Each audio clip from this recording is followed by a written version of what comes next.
आज हम करेंगे इलस्ट्रेशन 1, जिसे करते ही हमारी सारी कन्फ्यूज़न दूर हो जाएगी कि जब पार्टनरशिप डेट नहीं बनी होती तो हम कैसे profit and loss appropriation account बनाएंगे। ये कह रहे हैं कि हर्षित और धीमान क्या हैं, पार्टनर्स हैं जिन्होंने पार्टनरशिप स्टार्ट की है 1 अप्रैल को। ठीक है, अब इनकी कैपिटल दी हुई है हमें 6 लाख है हर्षित की कैपिटल और 4 लाख है धीमान की कैपिटल। इन्होंने बोला कि हर्षित विड्रॉ कर रहा है 20,000 during the year.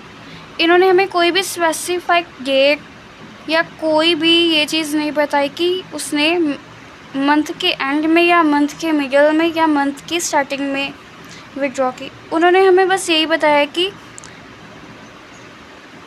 During the year, मतलब कि हम 6 मंथ के हिसाब से इंटरेस्ट चार्ज करेंगे। और धीमान ने 1 दिसंबर को एडवांस दिया है लोन टू द फर्म, तो हम दिसंबर से लेकर 31 मार्च तक इंटरेस्ट चार्ज करेंगे। दिसंबर का भी मंथ भी काउंट होगा क्योंकि 1 दिसंबर अभी पूरा मंथ पड़ा हुआ है।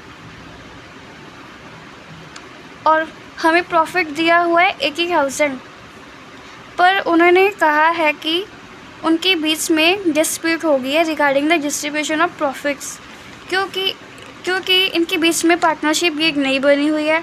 और हर्षित क्लेम कर रहा है कि उसे सैलरी दी जाए पर मंथ क्योंकि उसने ज़्यादा टाइम स्पेंड किया है in working of the business, and he claims that the profit को भी कैपिटल की रेशो में बांटा जाए।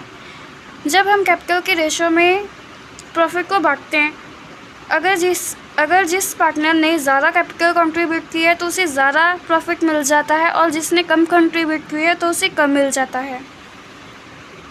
और हर्षित क्लेम कर रहा है कि इंटरेस्ट ऑन लोन को भी 6% पर एनम के हिसाब से चार्ज किया जाए, जो कि इसका पॉइंट बिल्कुल करेक्ट है। और धीमान क्या क्लेम कर रहा है कि प्रॉफिट को इक्वली बांटा जाए और interest on loan 9% per annum के हिसाब से उसे प्रोवाइड किया जाए, जो कि 6% ही होता है जब पार्टनरशिप डेट नहीं बनी होती। और इंटरेस्ट ऑन हर्षित जॉइंट कितना चार्ज किया जाए, वो कह रहा है 12% पर एनम, जबकि हम आयोगी नहीं चार्ज करते जब पार्टनरशिप डेट नहीं बनी होती। इन्होंने यहाँ पर भी यही कहा है।